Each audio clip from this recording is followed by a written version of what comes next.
Hello, everybody. Welcome back to the Carlisle Clan Budgeting. I am Pat, and I am the lovely hostess for today. Today, we are going to be working on finishing up the month of June with week 5, finalizing that week of budget, emptying out our cash envelopes so that we can get them ready to start week 1 of July. And talking about our savings challenge we have with our coins and talking about different things we're going to do with that. So with no further ado, let's go ahead and get this party started. Now, as you know, if you've been following along for a while, you know that I am the nerd of the house. I am definitely, let's get everything in an Excel spreadsheet, color code everything, highlight everything, get exact dollar amounts and everything. My husband definitely is the flower child of the house. He definitely likes to have things written down. He likes to have things hands-on. So I do double duty with our budget because it helps both of us right now. My husband definitely needs to see it, feel it, touch it.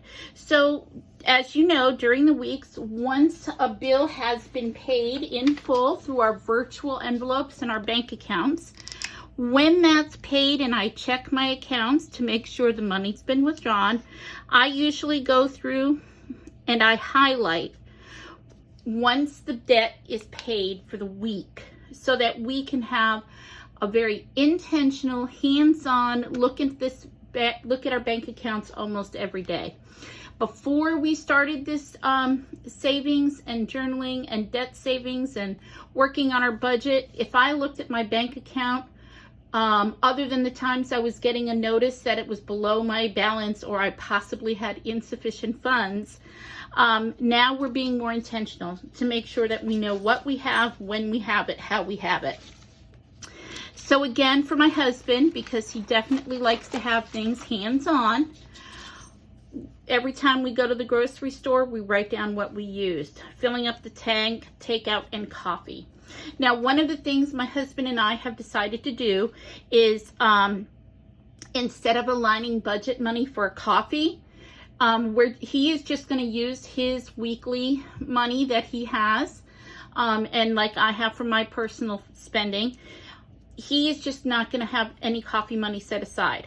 The price of food and gas fluctuating so much, we both felt it was in our family's best interest just to take that off the list and not budget for it any longer. So starting in July, we won't see that any longer. Okay, so let's talk about week 5. In week 5, we had our paycheck on the 24th come in.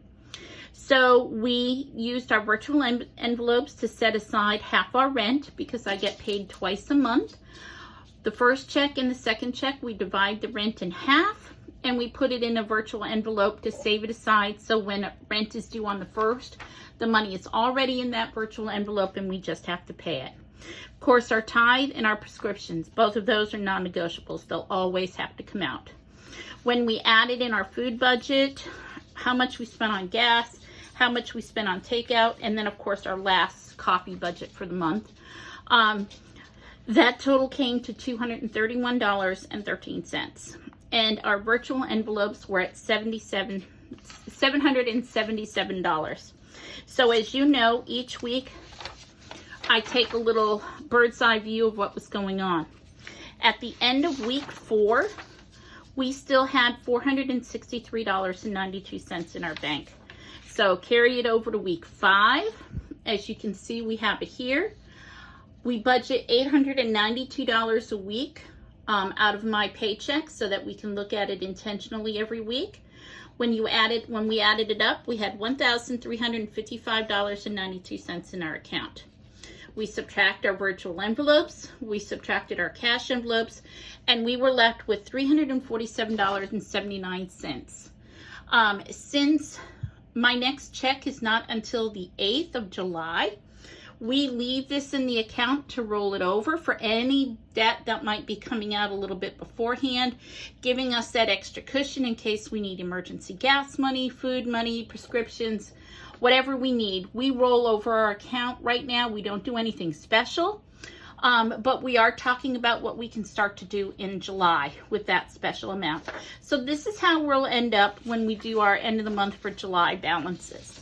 Okay, so as you can see, our emergency fund still has $140 in it. We haven't had an emergencies in it.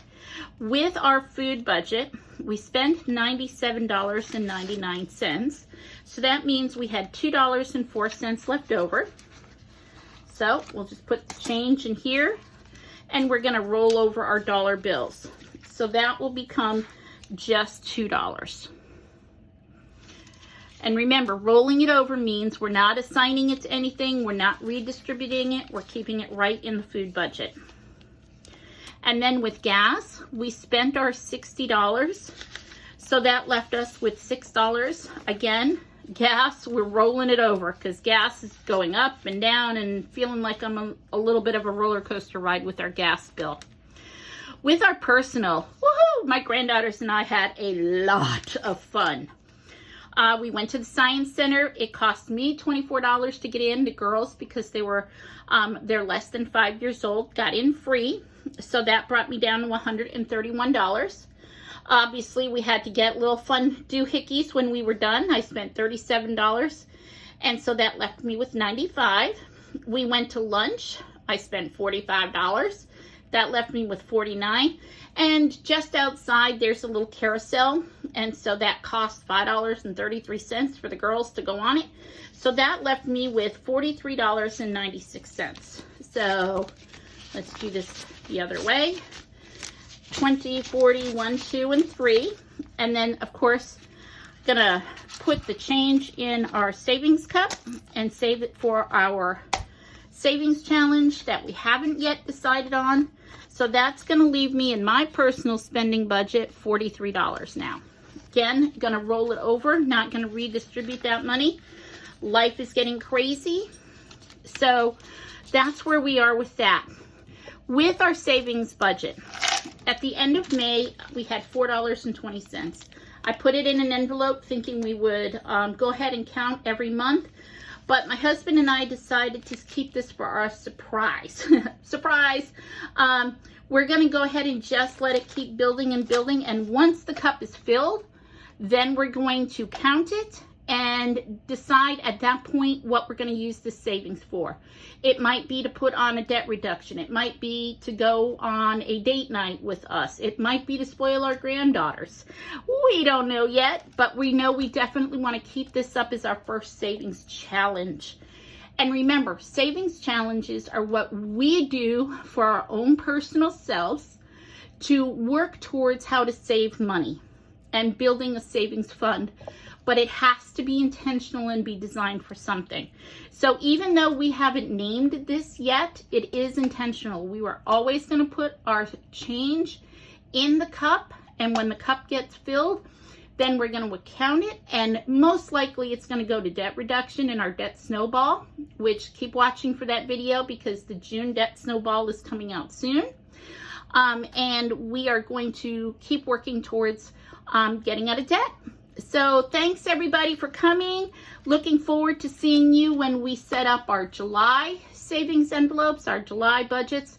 And don't forget, be on the lookout for the June debt snowball video coming out so you can see where we are and what we're doing with that. Thanks everybody. Have a terrific day. Bye-bye.